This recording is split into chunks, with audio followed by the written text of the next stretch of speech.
Bien, vamos a abrir nuestras Biblias en Romanos capítulo 3, por favor. Vamos a seguir meditando ahí. Gracias, amigo.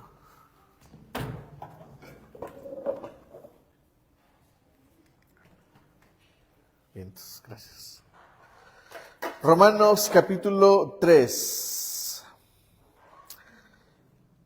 Bien, la semana pasada hablamos de la ley y hablamos de que Cristo cumplió la ley y a través de Cristo nosotros somos santificados y justificados. Hasta ahí entendimos bien. ¿Hay alguien que necesite alguna ayuda adicional o alguna frase, no sé, que explique algo más de la semana pasada? ¿Todo bien? Bien, porque lo que vamos a ver viene fuerte. Bien, vamos a leer ahí en Romanos 3. Vamos a leer los versículos del 1 al 8, nada más, por favor. Vamos a leerlo. Dice así. Creo que robamos un poco ahí en la pantalla, ¿verdad?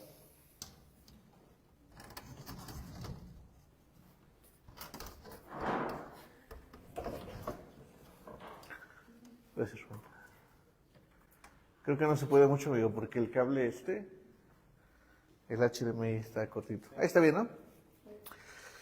Bien, vamos a leerlo juntos, por favor, y después vamos desgajando cada versículo, cada grupo de versículos que necesitamos hacerlo así el día de hoy. Dice así la palabra del Señor. Entonces, ¿qué se gana con ser judío? ¿O qué valor tiene la circuncisión? Mucho, desde cualquier punto de vista. En primer lugar, a los judíos se les confiaron las palabras mismas de Dios. Pero entonces, si algunos no creyeron, ¿acaso su incredulidad anula la fidelidad de Dios? De ninguna manera. Dios es siempre veraz, aunque el hombre sea mentiroso. Así está escrito. Por eso eres justo en tu sentencia y triunfarás cuando te juzguen. Pero si nuestra injusticia pone de relieve la justicia de Dios, ¿qué diremos? ¿Que Dios es injusto al descargar sobre nosotros su ira? Hablo en términos humanos. De ninguna manera. Si así fuera, ¿cómo podría Dios juzgar al mundo? Alguien podría objetar. Si mi mentira destaca la verdad de Dios y así aumenta su gloria, ¿por qué todavía se me juzga como pecador? ¿Por qué no decir, hagamos lo malo para que venga lo bueno? Así nos calumnian algunos, asegurando que eso es lo que enseñamos. Pero bien merecida se tienen la condenación. Es fuerte la frase final de Pablo, ¿no? Dice, pero bien merecida se tienen la condenación. Bien, vamos a ir dejando poco a poco este pasaje, esta parte de Romanos, comenzando por esta parte importante. La semana pasada hablamos de que la ley fue revelada ¿a quién? ¿A quién en el mundo? A los judíos. ¿Sí? ¿Se acuerdan? Fue revelada al pueblo de Dios. Ellos son quienes tienen las promesas de Dios. Por eso Pablo dice entonces, ¿qué se gana con ser judío?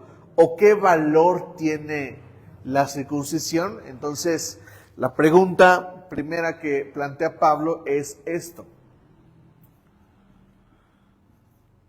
¿Cuál es el valor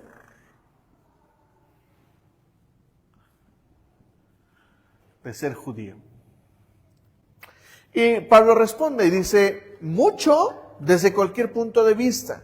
En primer lugar, a los judíos se les confiaron las palabras de Dios, es decir, a ellos se les confió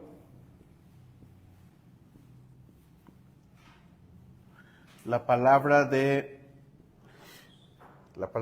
Dios. Dijimos que la ley, la semana pasada dijimos que la ley es ¿qué? ¿Qué es la ley? Es la expresión del corazón de Dios. Es decir, ahí Dios nos revela lo que Él desea, nos revela lo que le agrada. Por eso es tan importante comprender la ley. ¿Me estoy explicando? Nosotros necesitamos comprender bien qué onda con la ley, qué hace la ley. Bueno, la ley me revela a Cristo, me revela el corazón de Dios, me revela lo que a Él le gusta, lo que no le gusta. Por eso yo comprendo que estoy haciendo bien y que estoy haciendo mal. ¿Me estoy explicando? Ahora, vamos a explorar un poco más. Dice Pablo esto, dice que entonces, ¿qué se gana con ser judío o qué valor tiene la circuncisión? Dice Pablo, mucho desde cualquier punto de vista, y él solamente nos menciona una cosa. A ellos se les confió la palabra de Dios. Exploremos. Nat, ponte desde otro punto de vista y dinos, ¿qué se gana con ser judío? ¿Por qué es importante ser judío? ¿Por qué hay valor en ser el pueblo de Dios?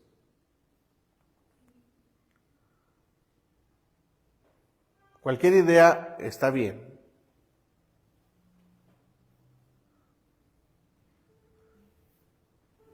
Regina. Porque a ellos se les dio la promesa. Sí, ellos tienen la promesa. Sí.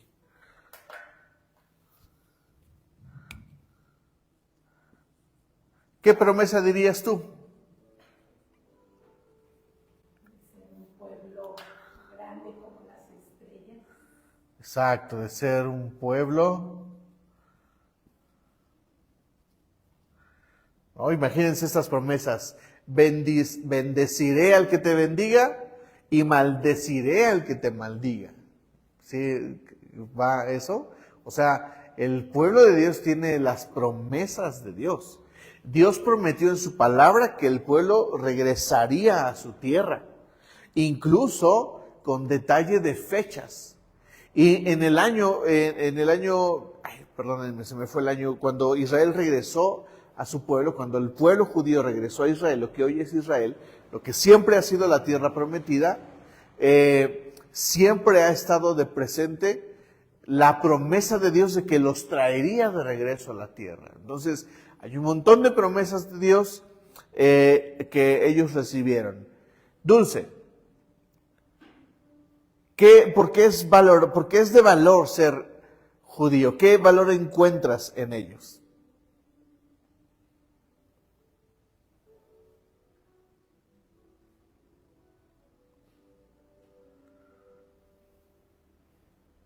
Mientras meditas, Mike. Son llamados a ser cabeza, exacto, ¿sí? Cabeza y no cola. ¿Saben que ellos cuando regresaron convirtieron un desierto en un jardín? Ahí no hay mucha agua. Entonces, ¿saben qué construyeron ellos? La mejor estructura para convertir agua de mar en agua dulce. Si tú visitas sus campos, dan fruto porque ellos lo lograron convertir. Ellos acaban de crear una máquina que produce carne. Así como se los digo, carne. Hacen carne de la nada, no necesitan una vaca. Ellos hacen carne, es una impresora de productos. Ellos solamente usan materiales, no sé de qué, pero producen carne. Y la pruebas y sabe a carne. Son increíbles. Ellos están a la cabeza en la investigación. Y hay muchas cosas que en el mundo que son judías y que nosotros pasamos por alto. Les voy a dar un ejemplo. ¿Han escuchado la marca de pantalones Levi?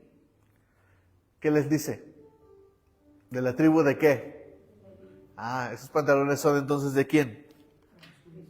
Sí, son judíos, es una marca judía. Hay una marca de hoteles que a mí me encanta, Hyatt Ziva. ¿Saben de quién son esos? De judíos. ¿Saben de quién son estos? Si no me equivoco, esta marca es de judíos, es un Azor. Toda la marca de papelería, incluso que hay afuera, es de ellos. Ellos construyen cosas, patentan cosas y un montonal de cosas son de ellos. Ubican esta aplicación tan famosa, Waze, que se usa para dirigirte en cualquier parte donde vas y te dice en tiempo real donde hay un bache, donde hay un accidente. Es judía la aplicación. O sea, el aporte que ellos han hecho al mundo es interesante. Voy a mencionar algunas. Se les confió a ellos las leyes de Dios, es decir, la palabra de Dios. A ellos se les ha dado la ley. El pueblo de Dios es tan importante porque a ellos se les confió la ley. Dijimos la semana pasada que cuál era el papel del pueblo judío en el mundo. ¿Cuál era el papel? ¿Se acuerdan? Enseñar, revelar ¿a quién? A Dios, ¿me explico? Entonces ellos son los portadores de la ley. Ellos son por quienes Dios decidió revelarse ¿a quién? A todo el mundo. Por eso su existencia es tan importante. Si Dios se hubiera revelado y el pueblo judío hubiera dejado de existir, ¿le daríamos la misma importancia? No, porque diríamos, Dios se les reveló, pero ya se acabaron. No, el pueblo de Dios no se ha acabado. El pueblo de Dios sigue firme. ¿Me explico? El pueblo de Dios sigue tan firme que hasta va a existir en la venida de Cristo. ¿Cuál es la frase que va a decir Cristo cuando se aparezca? Fui herido en casa de mis amigos. Vean la trascendencia del pueblo de Dios. Para bien o para mal, los judíos representan por mucho esta importancia de revelar al mismo Dios. ¿Me explico? Entonces, otra cosa que les fue dado es la nación a través de la cual el Mesías vino a la tierra. ¿De qué nación es Jesús? Judío. ¿Me explico? Jesús nació dentro de una población judía, de una mujer judía, y escuchen esto, toda la cultura judía, todo lo que está alrededor, deberíamos de apreciarla y deberíamos de explorarla, porque en ella están las revelaciones ¿de quién? Del Mesías. Y cuando nosotros comprendemos mejor la cultura judía, podemos comprender mejor a Jesús, ¿no? Por ejemplo, asuntos como el baile. Pregunta, ¿Jesús danzó?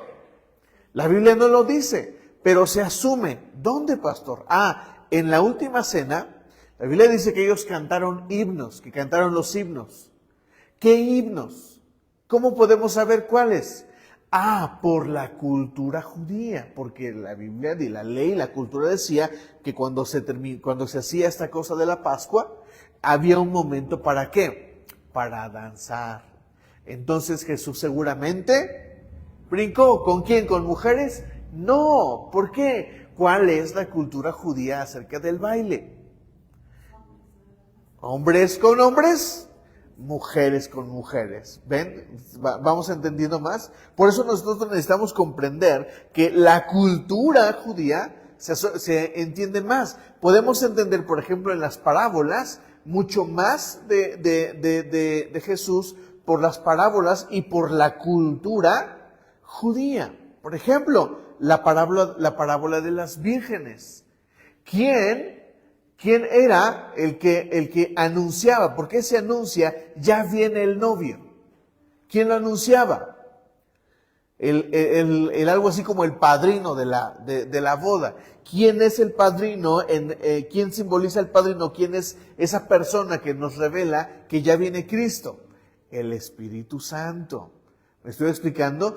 Toda la cultura judía envuelve y nos revela a Cristo. Por eso la ley no debe de ser hecha a un lado. Muchos cristianos dicen, eso es de la ley, eso ya no aplica. No. ¿Por qué? Porque la ley moral, la parte de la ley se divide en dos, en la ley moral y la ley ritual. La ley moral me aplica en todo sentido, no matarás. Eso aplica a todos, ¿me explico? Pero hay una ley ritual y esa no aplica a todos. Pero la ley ritual no debe de ser desechada, porque todo ritual me revela ¿a quién?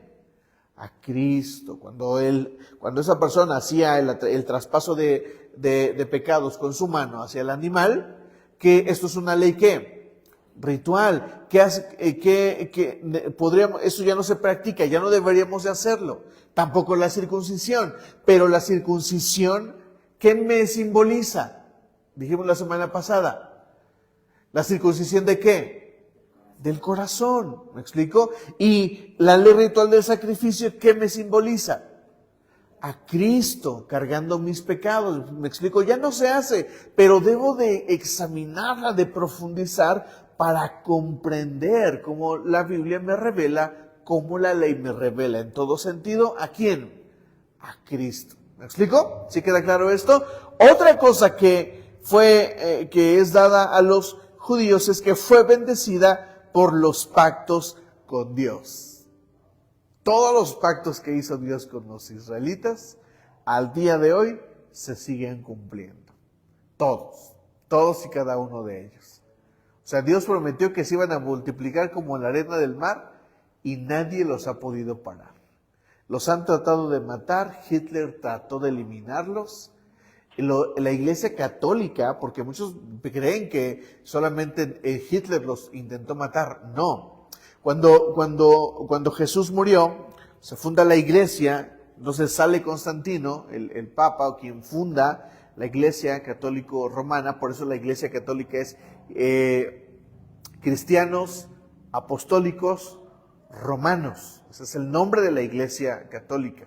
Entonces cuando surge y ellos consultan la historia y se dan cuenta de que los judíos fueron quienes mataron a Jesús, ¿qué creen que hicieron todo el mundo romano? Fueron a matar a los judíos. Se cuenta que fueron tan bárbaros que las mujeres embarazadas las abrían en vivo, les sacaban el producto y luego les metían gatos vivos y las cocían. Era un sufrimiento brutal a las mujeres judías, solo por castigar que ellos hubieran matado al Mesías, a Jesucristo. Entonces la Iglesia Católica tiene mucho que de dar cuentas. ¿Me explico? Entonces nosotros necesitamos comprender este asunto, porque el hecho de que ellos tengan los pactos de Dios les dan privilegios, pero también les dan ¿qué? Responsabilidad.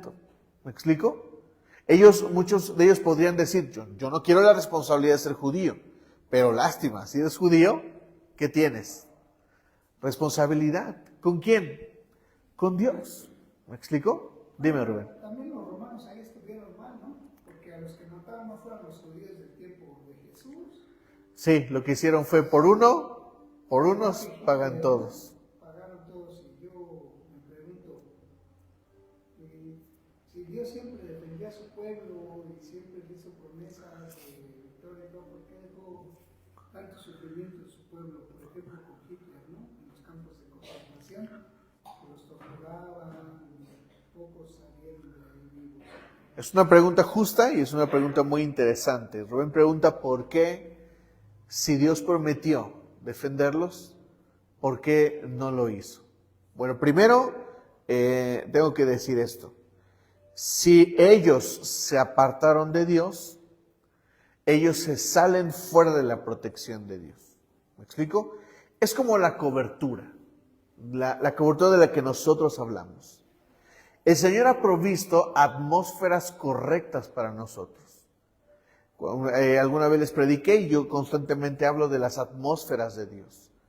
¿Cuáles son las atmósferas de Dios buenas para nosotros? Número 1, mi relación con Cristo. Es una atmósfera correcta. Número 2, la familia. Esa es una atmósfera, mientras yo me mantenga en familia y guardando el pacto familiar, la estructura familiar, Dios me va a ¿qué?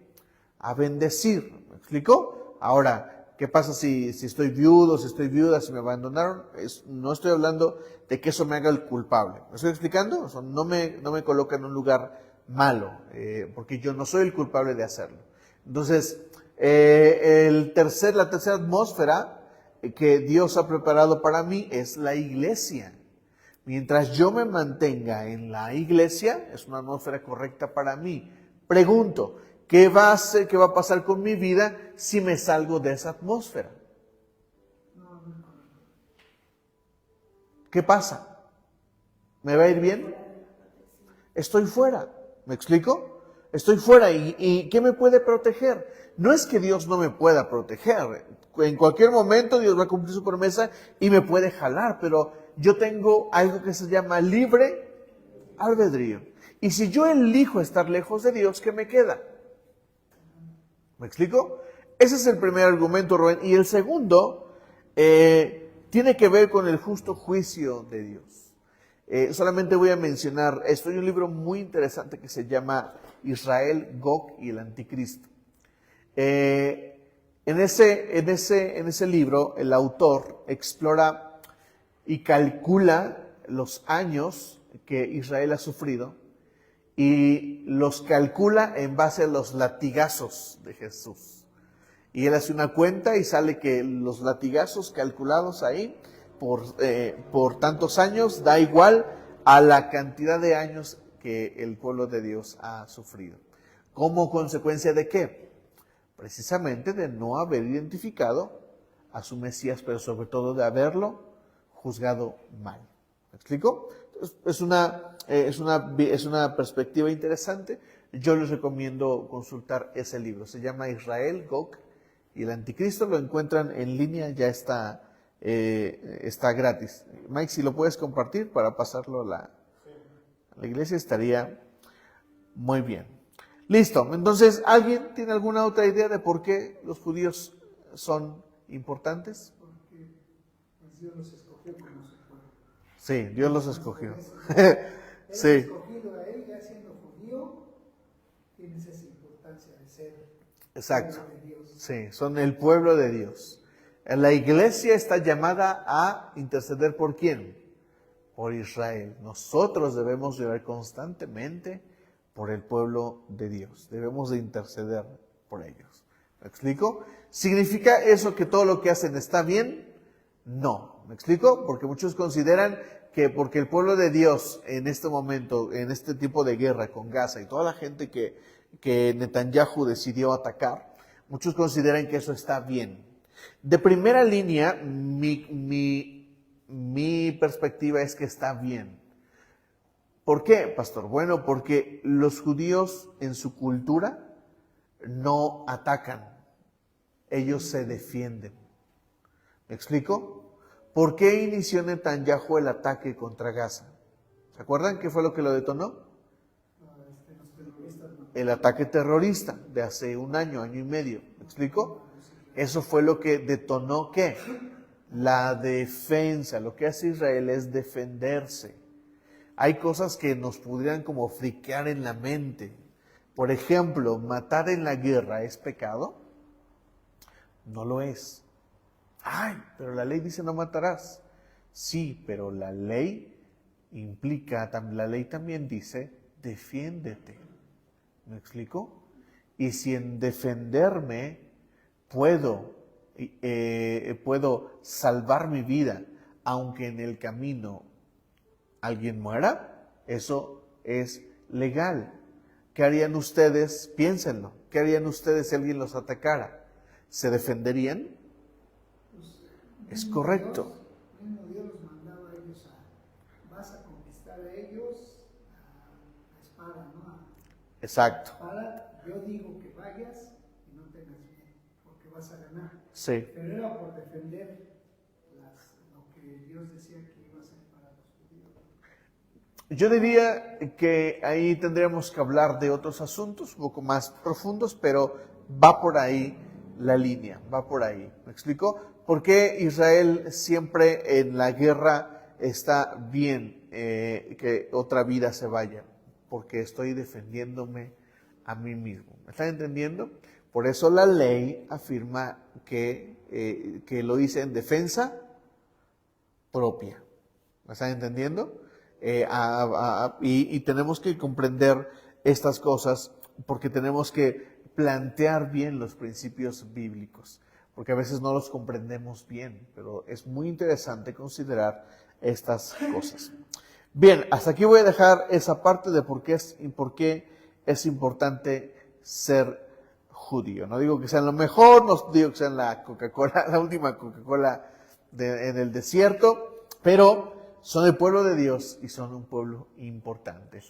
Su historia está datada desde el principio y su historia está datada hasta el final. Ellos verán a Cristo, lo verán en el cielo y Jesús va a declarar: fui herido en casa de mis amigos. ¿Para qué? Para que los judíos comprendan quién es Jesús y que entiendan que realmente Él sí era y sí es el Mesías que ellos estaban esperando. ¿Sí queda claro, Georgina? Ahí qué pasa con no desconozco si son los judíos ortodoxos que no creen en la existencia de Cristo. Ellos todavía están esperando que venga el Mesías. Ahí qué pasa. Ellos, no solamente los judíos ortodoxos, o sea, todo pueblo, todo judío que hay en la tierra, que no cree que Jesús es el Mesías, todo ese pueblo está destinado a escuchar esa voz en el tiempo final. Ahora, nosotros tenemos que prestar atención a cómo funciona la segunda venida de Cristo. Creo que me estoy metiendo en otros asuntos, pero Jesús va a venir, viene a la tierra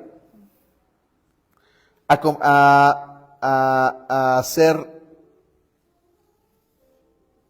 la guerra de Armagedón. ¿Sí? Y aquí va a comenzar ¿qué? El milenio. Jesús va a gobernar aquí en la tierra un milenio. Ahora, cuando Jesús venga, la pregunta es: ¿Jesús va a matar a todos? ¿Todos los que están en la tierra? No. Significa que cuando Jesús venga a gobernar, habrá un cuerpo gobernante. ¿Quién será el cuerpo gobernante?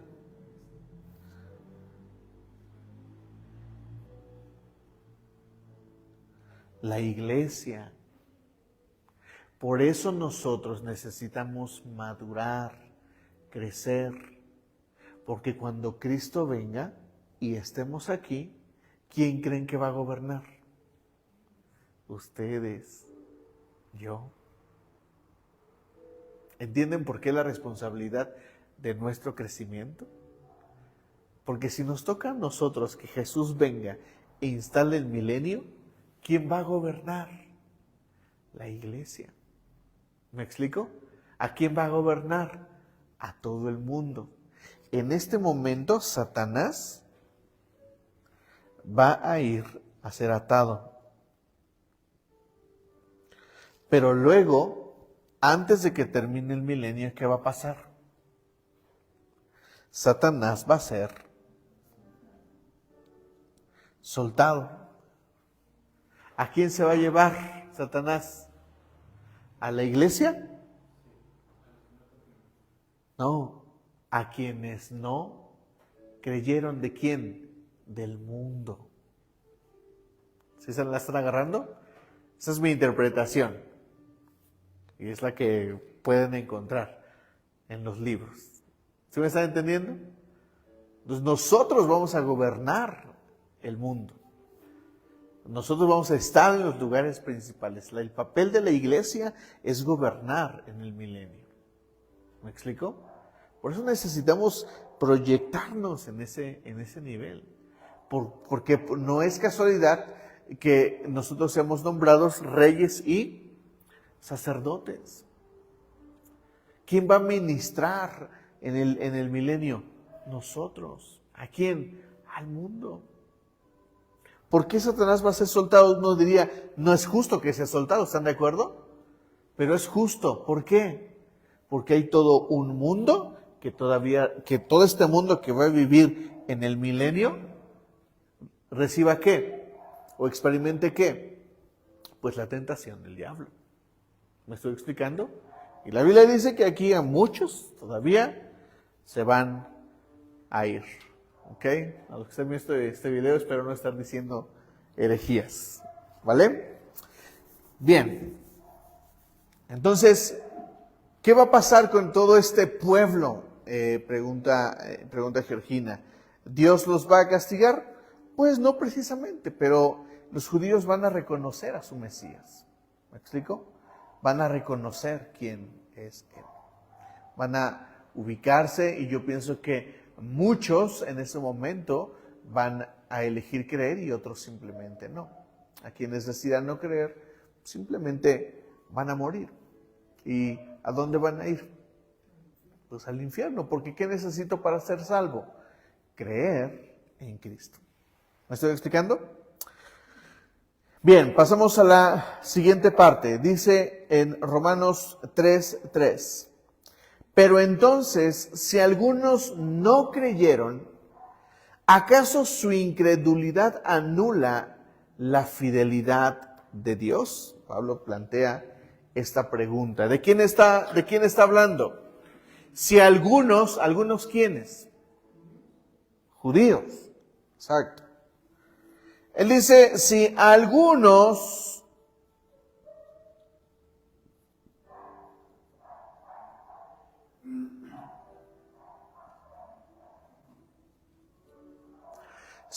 judíos no creyeron, plantea la pregunta, ¿acaso su incredulidad anula la fidelidad de Dios? ¿Por qué el argumento?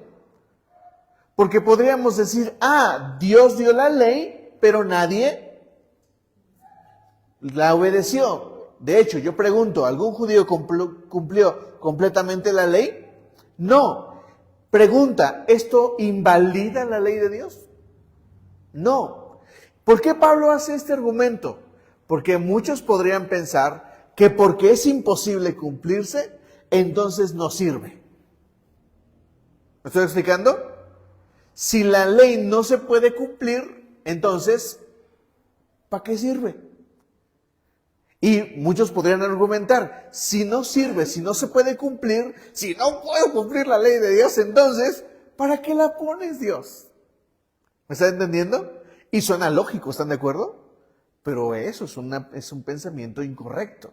Por eso él dice, pero entonces, si algunos no creyeron, si algunos ¿quiénes? Los judíos. ¿Por qué? Porque aquí se les dio la ley. A los judíos, mientras ellos tenían la ley, dirían por ahí, a mí ni me cuenten, porque yo ni judío soy. ¿Me explico? Quien tiene que dar cuenta de la ley es ¿quién? Los judíos, porque ¿quién se la dieron? A ellos. ¿Me explico? Por eso es importante el pueblo de Dios. ¿Está entendiendo? ¿Estamos comprendiendo el valor? ¿Vamos agarrando? Entonces, si a ellos se les dio la ley, ¿quién tenía que cumplirla? Ellos, pero si no pudieron, entonces ¿de qué sirve la ley? Ese es el argumento. Dice, ¿acaso su incredulidad anula la fidelidad de Dios? ¿Qué palabra está usando aquí? La fidelidad de Dios. Dios es fiel. Nosotros acostumbramos a cantar esta canción. Tu fidelidad es grande, tu fidelidad incomparable es, nadie como tú, bendito Dios, grande es tu fidelidad. ¿La han escuchado? La canción es muy famosa y acostumbramos a hablar de la fidelidad de Dios que tiene conmigo, pero también debemos de hablar de la fidelidad de Dios con sus promesas y también tenemos que hablar de la fidelidad de Dios con su ley. ¿Me explico? Porque el hecho de que tú no la cumplas no significa que yo no vaya a cumplir lo que prometí. En otras palabras, en la ley yo dije dos cosas. Número 1, si la cumples te salvas. Si no la cumples, te pierdes. ¿Sí lo dije bien? Si la cumples, te salvas. Si no la cumples, castigo. ¿Se me está entendiendo? Prácticamente así podríamos resumir la ley. ¿Me explico? Si la cumples, bien. Si no la cumples, Señor, pero es imposible. ¿Para qué la pones si no sirve? No, eso a mí no me importa, dice Dios. Yo soy fiel con lo que prometí. No puedes cumplirla, es cierto. Por eso traje a Jesús. Para que a través de Él, que hablamos la semana pasada, porque a través de Cristo puedo cumplir la ley. ¿Me están entendiendo? Entonces ahora Dios ha sido tan fiel que trajo a su Hijo que al cumplir la ley, que al cumplirse la ley en Él, entonces Jesucristo nos santifica y nos justifica, es decir, nos hace cumplidores de la ley. Entonces, ¿hay excusa? No, Dios sigue siendo fiel y Él es siempre fiel a su palabra. Eso es una advertencia. Lo que Pablo está diciendo es, ¿ustedes piensan que Dios no va a cumplir, que los va a mandar al infierno? Se equivocan. Porque si Dios planteó la ley, la va a cumplir. ¿Por qué? Porque Él es fiel. Es algo que Dios no puede dejar de ser. Esos son los imposibles de Dios. ¿Sabían que hay imposibles para Dios? La teología hay imposibles de Dios. ¿Por qué es imposible? ¿Dios puede dejar de ser fiel? ¿Dios puede dejar de ser amor? No, la Biblia dice, Él no se puede negar a sí mismo. Entonces, como Dios no se puede negar a sí mismo, Él tiene que cumplir ¿qué? Sus promesas. Independientemente de si puedes o no, lo que tú puedas hacer o no, no determina ¿qué? La fidelidad de Dios a su palabra. ¿Me están comprendiendo? Él dijo y es. El hecho de que no puedas no invalida la ley de Dios. ¿Significa que por esto Dios va a dejar de juzgarme? De ninguna manera. ¿Qué puedo hacer entonces? Yo he sido fiel, que traje a mi Hijo para que te conectes con Él y a través de Él cumples la ley. ¿No les parece esto algo loco? ¿Por qué es imposible cumplirla? ¿Te saltó una duda, Nat? ¿Te saltó una duda? ¿No? ¿Segura? Dime. ¿Segura? ¿Sí? ¿No es increíble esto? No se puede cumplir, pero en Cristo la cumplo. Esto me limpia totalmente. ¿No les parece la oferta más maravillosa del mundo? El sacerdote entraba una vez al año y entraba al lugar santísimo donde estaba el arca del pacto. El arca del pacto simboliza la presencia de Dios. Entrar ahí sucio podría incluso matar, yo me imagino. Porque es donde estaba la presencia de Dios. Simbolizaba el lugar más santo. Entonces el sacerdote entraba con la sangre del sacrificio y la rociaba sobre el arca del pacto para hacer un pacto. ¿Un qué? ¿Entre quién? Entre Dios y su pueblo. ¿Me está entendiendo? Y Jesús simboliza, la sangre de Cristo simboliza el nuevo pacto. Por eso Jesús dice esto. Este es el nuevo pacto, ¿en dónde? En mi sangre. ¿Me están entendiendo? ¿Y qué se supone que entonces pasó en el ambiente espiritual? La sangre de Cristo fue derramada en el arca del pacto. Y eso nos santifica a todos y nos justifica a todo el mundo. Por esa razón yo soy santificado y justificado.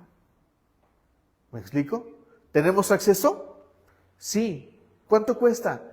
Nada. ¿Quién lo pagó? Cristo. ¿Me comprenden? Entonces, el error es pensar absurdamente que el hecho de que alguien no lo haya cumplido, eso significa que se puede invalidar. Y pensar que por eso Dios no va a hacer justicia. Otro imposible de Dios. ¿Dios puede dejar de ser justo? No. Él tiene que hacer ¿qué? Justicia. Es decir, a unos los tiene que mandar al cielo y a otros los tiene que mandar al infierno. ¿Quién creó el infierno? Dios. ¿Para qué? Muchos dirían, ¿por qué si Dios es bueno, por qué creó el infierno? Pues porque tiene que crear una dimensión donde Él está separado de nosotros. El infierno es el lugar donde el hombre está totalmente separado de Dios. Porque el infierno es la garantía de que Dios es justo. ¿Lo estoy explicando? ¿Y qué tiene que? Pues que cumplir. ¿Me explico? Porque Dios no puede dejar de ser justo. ¿Queda claro entonces? Dice, voy a volver a leer estos versículos para pasar a la siguiente parte. ¿Por qué? Dime, Georgina. No, estoy rascando. Ok. ¿Dónde me quedé?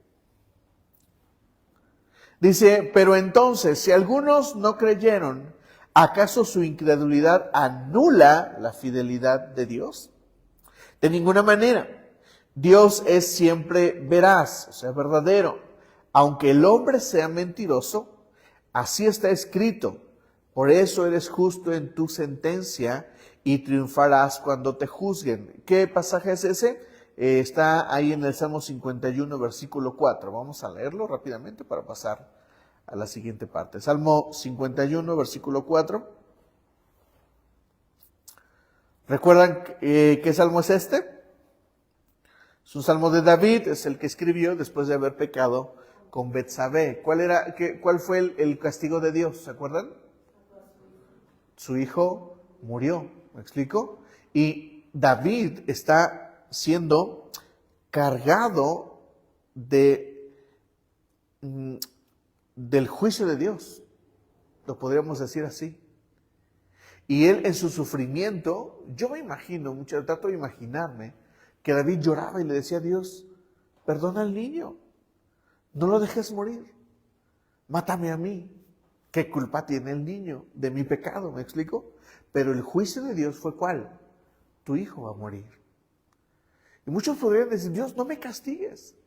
Pero en ese sentido, porque ¿cuál era? Cuando el profeta lo confrontó, ¿qué le dijo? Dios ha decidido que no vas a morir. Pero tu hijo sí. ¿Me explico? Y ese va a ser tu castigo. Y entonces David escribe este versículo. Leamos Salmo 51, versículo 4. Espérenme, porque no es ese.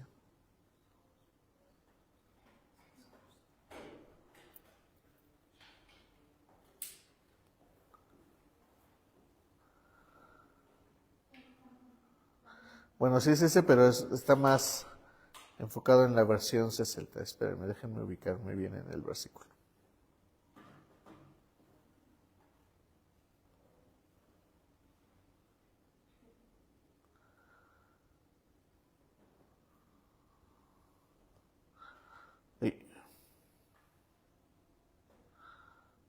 Salmo 51.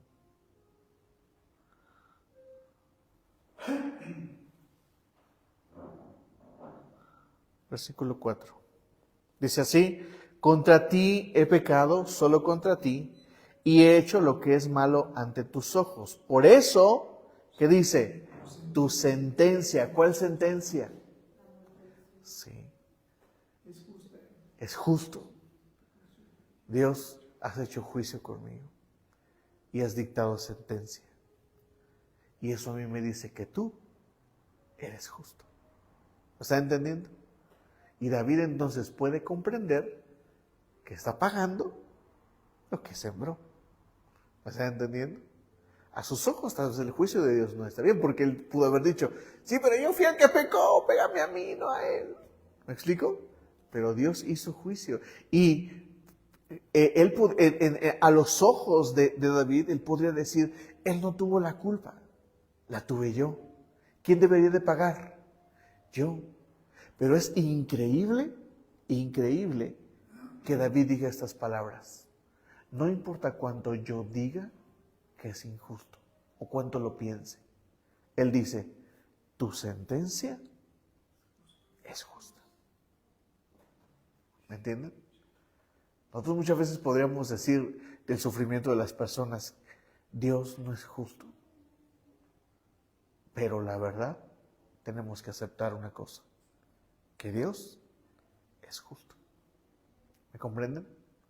Tenemos que caminar en estos principios y por eso es importante, porque ¿qué? El hecho de que alguien no haya podido significa que no sirve la ley, no. Dios lo prometió y lo cumplió. ¿Comprendemos? Bien, vamos a pasar a la siguiente parte. Vers-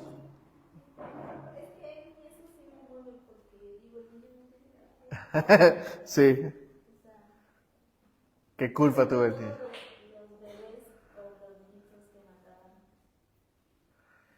Sí, mira, te voy a decir esto. Muchos no entendemos la muerte de los niños, pero te voy a decir esto. Solo Dios sabe de qué libró a ese niño. A tus ojos es injusto, pero ¿tú te imaginas la forma en que ese niño iba a ser despreciado?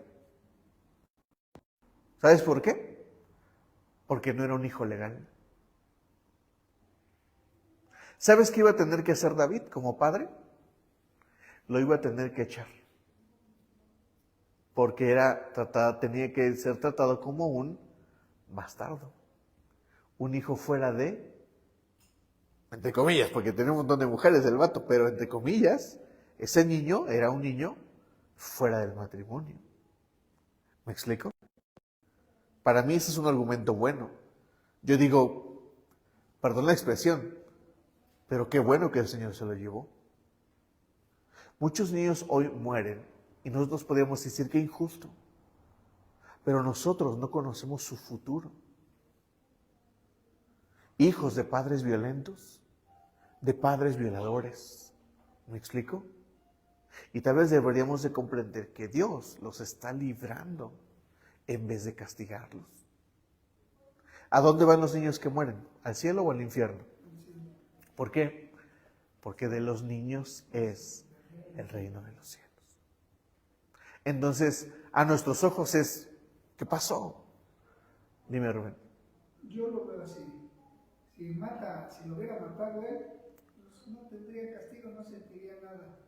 Le da el castigo, hacerlo sentir por parte de su hijo el sufrimiento, el dolor y estar pagando lo que hizo mal, ¿no? Porque cuando muere el hijo, él se para, ¿no? Porque él estuvo sufriendo todo el tiempo que Dios dijo. Él rogó.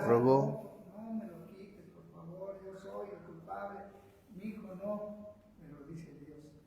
Tú lo hiciste y tú vas a pagar el dolor, el castigo y todo eso. Cuando muere su hijo, él se libera del castigo que Dios le dio, del juicio, ¿no? Por todo eso. Sí. Y fue justo porque él mismo lo dijo. Tu juicio es irreprochable. Sí. Así tenía que ser, porque el que falló fui yo. Sí. Ni mi hijo, ni tú, fui yo. Exacto. Que tiene que sentir el dolor sobre. ¿Con qué cara nosotros nos podemos parar ante Dios y decirle, yo no pequé? ¿Podemos? ¿Qué merecemos? Juicio.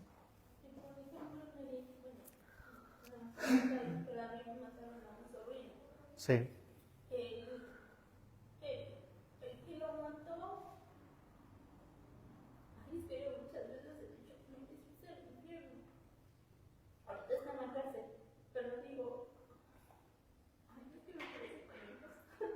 Sí, puede sonarnos muy injusto, sin lugar a dudas. Pero la Biblia dice que los pensamientos de Dios no son nuestros pensamientos y que la sabiduría de Dios es locura para los hombres. Nosotros muchas veces nos podríamos encontrar en el lugar donde creemos que Dios no está actuando bien. De hecho, lo hacemos constantemente. Creemos que Dios no debería de permitir que regresen a los migrantes de Estados Unidos. Dios, ¿dónde estás? ¿Me explico?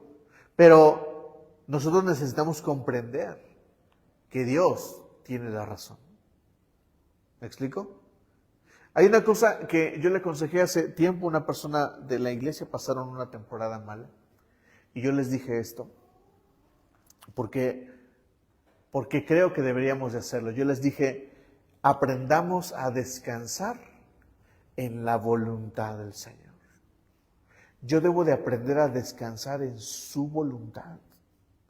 Porque dice la palabra que su voluntad es buena, agradable y perfecta. Su voluntad es buena, agradable y perfecta. ¿Es cómoda? De ninguna manera. Pero su voluntad es buena, agradable y perfecta. Había una cosa que dijiste tú también. Esto pasa, también mataron a mi sobrino. Y el que se lo llevó, lo mataron. Más feo, de una manera. Pero es como tú nos dijiste alguna vez. Esto pasa por la maldad del mundo. Sí. En el mundo no hay maldad y Dios ha vivido como dijiste, libre. Sí. Todo mundo. Eso pasa por la maldad del mundo. Exacto, todo mundo cosechamos la maldad del mundo. Eso es una realidad. ¿Me explico?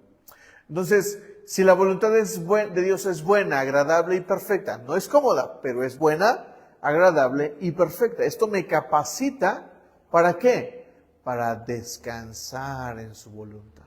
Aun cuando Dios dice no, aun cuando Dios dijo basta, aun cuando Dios dijo hasta aquí, su voluntad sigue siendo buena, agradable y perfecta para mí.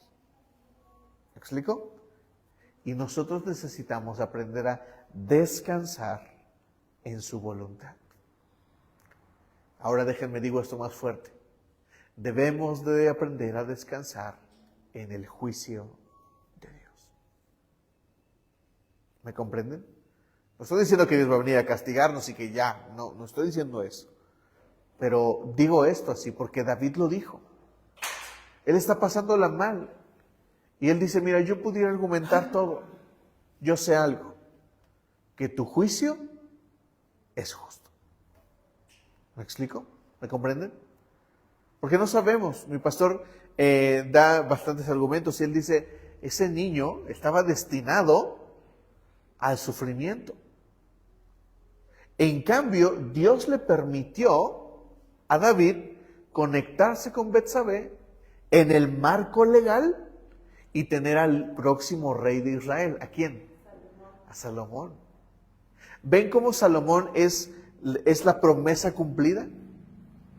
Porque David pensó que la promesa se había muerto, pero no es así. Dios revivió la promesa, pero ahora ¿dónde? En un marco legal. Se casa con Betsabé o ya se queda con ella prácticamente, y entonces dentro del reinado, entonces él puede tener a un hijo. Y todo el mundo podría criticar la situación. Esa Betsabé era tal y tal, tal. Pero eso no importa. Lo que importa es que ahora es legal. Y que ahora el hijo Salomón puede salir ¿a qué? A reinar. Todo el mundo pensó que se había muerto la promesa. No. La promesa se cumplió en Salomón. ¿Me están entendiendo? ¿Comprendemos?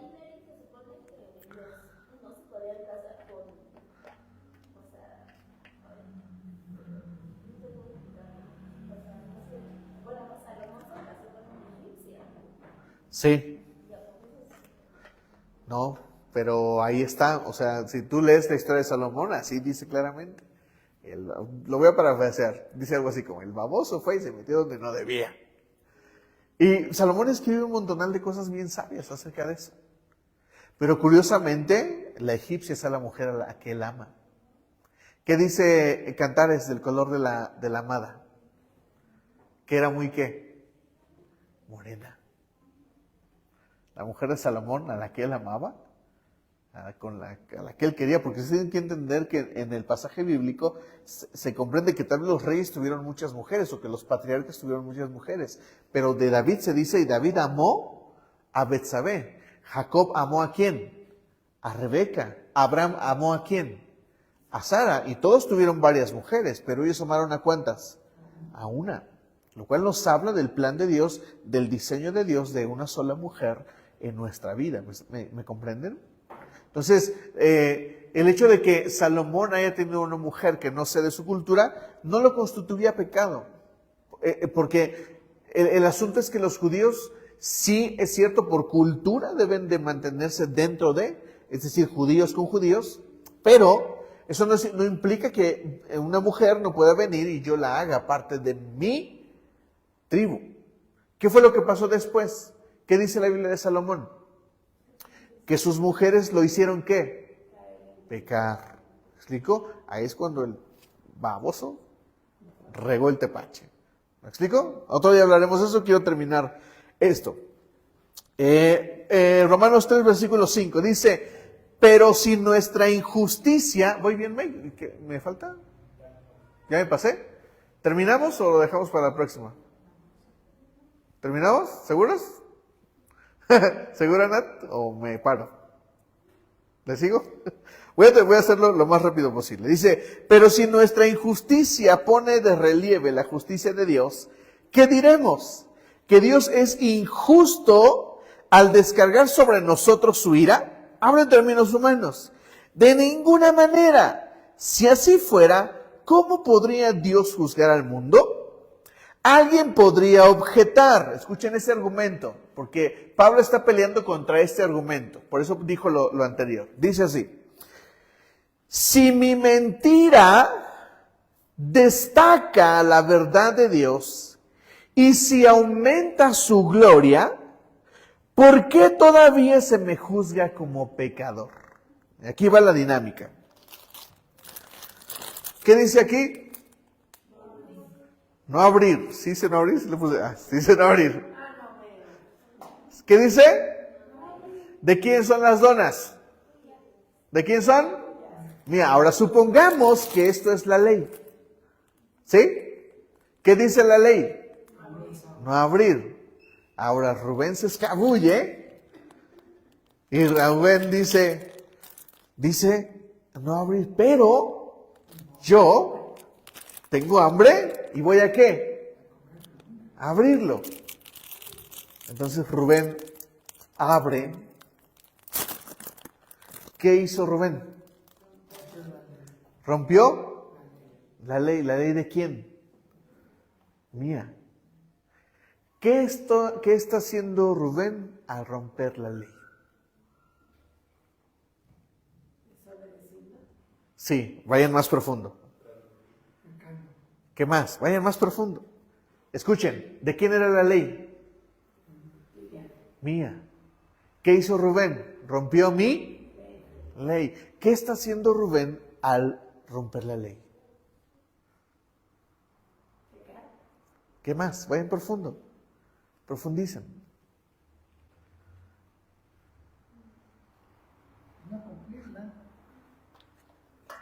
¿Qué pasaría si además de no abrir, dice,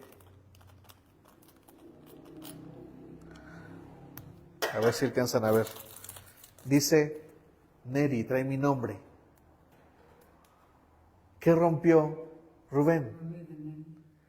Entonces, ¿qué más está haciendo Rubén al romper la ley? Escuchen. Pero si nuestra injusticia pone de relieve la justicia de Dios, ¿qué diremos? ¿Que Dios es injusto al descargar sobre nosotros su ira? De ninguna manera. ¿Cómo podría Dios juzgar al mundo? Alguien podría objetar. Si mi mentira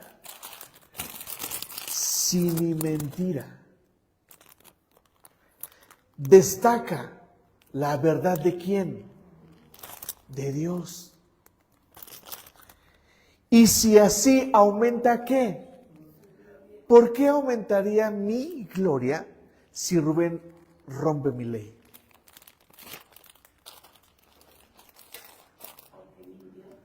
No. No. Ya dijimos eso. Profundicen. Porque si él rompe algo que es mío, no, sí, pero más, profundicen más. Si él sí, va por ahí. Buen argumento. Georgina dijo que desata la ira. ¿Qué más? Profundicen. Lo que está haciendo Rubén es no solamente que está rompiendo mi ley, sino que al hacerlo está haciendo un reconocimiento de ¿qué? De mi ley. Se los voy a decir de esta manera. Ricky Martin tiene una canción que se llama La Manzana. ¿La han escuchado? ¿Qué dice la canción? Sí, la manzana o la manzanita. La canción dice, otra mordidita, otra mordidita. Si Dios puso... Ajá. Si Dios puso la manzana, ¿fue para qué? Si Dios hizo la ley, fue para romperla. ¿Me explico? ¿Y eso qué hace? ¿Reconoce a quién? A Dios. Pablo está peleando contra este argumento. Y yo digo esto. Supongamos que es de Rubén. Y yo digo, si yo rompo la ley de Rubén, entonces estoy declarando que realmente existe una ley y que es de quién? De Rubén. ¿Y eso glorifica a quién? A Rubén. ¿Por qué lo glorifica? Porque yo estoy aceptando que es de él. Si Dios puso la manzana en el huerto, fue para morderla. Y hay un argumento, perdonen la expresión, pero esa es la palabra. Por eso Pablo usa este argumento para decir esto. Tú estás pensando estúpidamente que porque rompes la ley, glorificas a Dios. Y entonces, como piensas que Dios se glorifica, entonces tú no deberías de aparecer como pecador. ¿Por qué? Porque en tu piensas que romper la ley glorifica a quién. Y es cierto que cuando rompemos la ley, ¿qué es lo que sale? ¿Para qué fue hecha la ley? Para demostrarnos que está bien y que está mal. Y cuando yo reconozco que hay algo bueno y que hay algo malo, ¿estoy de acuerdo con quién? ¿Con el argumento de quién? De Dios. Y entonces lo estoy, ¿qué? Reconociendo. Entonces yo podría decir, yo pequé y estoy reconociendo que es la ley de Dios. Entonces, como revelé la ley de Dios, Dios, estás obligado a perdonarme. Dios dice, ¿por qué? Pues porque te estoy glorificando, estoy revelando quién eres tú. ¿Notan lo tonto de esto? ¿Sí? ¿Me la agarran? ¿Me están agarrando la onda? ¿Cómo se te ocurre pensar que vas a ir a pecar y que al hacerlo vas a reconocer a Dios y que por eso alguien debería de darte la gloria? Suena muy tonto, pero muchos lo hacen. Escuchen esto. El borracho, el que está atado a la bebida, a las drogas, al sexo, ya bien tronado, dice estas palabras. No lo hagas. No lo hagas porque esto te va a destruir. Mírame, soy la prueba de que Dios castiga. Es absurdo. Y luego pensamos que por su desfachatez, que por su pecado, se le debería de reconocer. Y en su mente piensa que Dios lo tendría que reconocer. Lean conmigo el último versículo y terminamos. ¿Por qué no decir? Pablo dice, ¿por qué? Pablo dice, entonces deberíamos de decir, hagamos lo malo para que venga ¿qué? Lo bueno, es decir, mientras más peco, más revelo la ley de Dios. Y si revelo la ley de Dios, entonces Dios me debería de dar un premio. ¿Por qué? Porque estoy revelando la ley de Dios. ¿Me comprenden? Y luego dice, así nos calumnian algunos, asegurando que eso es lo que enseñamos. Y termina con esta frase de Pablo. Pero bien merecida se tienen la condenación. Por andar pensando que su pecado glorifica en algo a Dios. ¿Nuestro pecado glorifica a Dios? No. Ni se les ocurra pensar y decir que lo que soy en mi maldad glorifica a Dios. Eso no pasa. ¿Me estoy explicando? La misma Biblia dice que Dios se exalta por nuestras buenas acciones, porque no es que deba de cumplirlas, sino que cuando Dios me transforma, entonces estoy capacitado para cumplir la ley. ¿Me explico? Pero si mis acciones son malas, si mi fruto es malo, ¿qué estoy haciendo? Estoy convirtiéndome en un lastre para el reino y Dios no se glorifica en eso. ¿Me comprenden? Entonces no podemos caminar esa senda, es así de sencillo. ¿Sí quedó clara la idea? ¿Quedó claro? Os lo repito. ¿Quedó claro? Sé que es un poquito complicado. Busquen el audio y vuélvanlo a escuchar, porque esta frase, confieso que a mí también me costó trabajo comprenderla. Pero eso es lo que muchos piensan. Piensan que porque pecan, están glorificando de alguna manera a Dios. No, mi pecado no glorifica a Dios. Y este pensamiento de hagamos lo malo para que venga lo bueno, es decir, voy a pecar para que todos sepan qué es lo que no deberían de hacer, es absurdo. ¿Me explico? Yo no necesito pecar para saber qué está bien y qué está mal. Yo necesito, ¿qué? Conocer la ley para saber qué está bien y qué está mal. Yo no necesito pecar. ¿Me explico? Es como si dijera que pecar le ayuda a Dios. ¿Mi pecado le ayuda a Dios? Absurdo, es tonto. ¿Sí me explico? Es una idea absurda, pero muchos piensan que hacer eso. Por eso la canción de Ricky Martínez, eso perfectamente. Él dice, si Dios puso la manzana ahí, ¿para qué fue? Es como decir, si Dios puso el pecado ahí, ¿para qué es? No, no es así. ¿Me comprenden? Por eso es que entonces nuestras acciones hablan a los que no son cristianos. Exacto. Exacto. Sí. Si es como si dijeras al revés, mi pecado, ¿eso es cierto? No, eso es una mentira. Me explico, es un absurdo. Es algo que no está correcto. De ninguna manera. Muchos cristianos, es como cuando ellos dicen, ¿cómo puede ser que yo doy tan buenos consejos, pero mis consejos no me sirven a mí? Es un absurdo. ¿Me explico? Pues si no te funciona es porque no estás carburando, no estás bien. ¿Me estoy explicando? ¿Sí queda claro? ¿Quedamos claro? ¿Sí? ¿Bien? Bien, vamos a orar y luego ya repartimos las donas.